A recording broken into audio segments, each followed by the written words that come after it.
High বন্ধুরা, সকাল হয়ে গেছে, আমার সংগ্রাম শুরু হয়ে গেছে। এরকম প্রথমে ভাত বসিয়ে দিলাম। গুড মর্নিং বলে ব্লগটা শুরু করছি। এই যে তোমরা তো জানো আমি জয় জগন্নাথ বলে চালটা দিই হাঁড়িতে।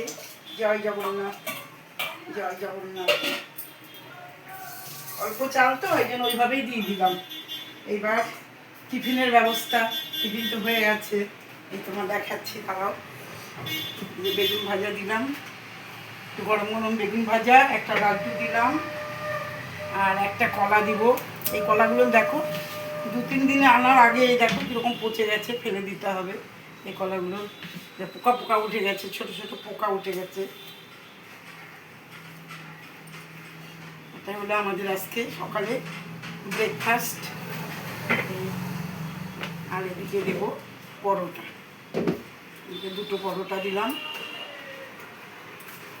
2টো পরোটা এই। আর ভীষণ গরম পড়েছে, বাইরে ভীষণ রোদ্দুর, আর পারছি না, যে ঘেমে গেছি। এখন রান্না বসাবো। এদিকে বাজার চলে এসছে, এদিকে বাজারগুলো একটু দেখিয়ে দাও। এদিকে যে বাজার এখনও তোলা হয়নি। এই যে এখানে মাছ আছে, এই যে সবজি, ফল, আনারস এনেছে, এই যে ফল টল, এই সমস্ত সব তুলবো এখন। এখন আগে ব্রেকফাস্টটা দিয়ে দিই কর্তাবাবুকে, তারপর আমার আছে, আমি খাবো, খেয়ে তারপরে কমর বেঁধে কাজে লাগবো। ঠিক আছে বন্ধুরা, রাখছি।